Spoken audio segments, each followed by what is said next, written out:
আসসালামু আলাইকুম।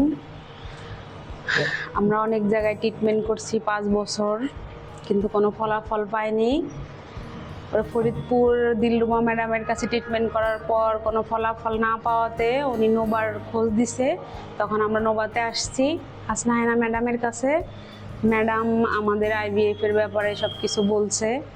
তো আমার একটা টিউবে সমস্যা ছিল, তারপর IVF করার পর প্রথমেই কনসেপ্ট করছি।